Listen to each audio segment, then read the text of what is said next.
The Helix Producer 1 is on scene and can be hooked up to the vertical riser package that was installed just before we did the capping stack.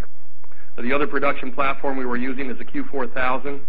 We would have to secure the mud pumping operations and reverse what I just explained earlier. We'd have to stop the down pumping operations and then make the Q4000 capable of production, and they would flare off gasoline and natural gas.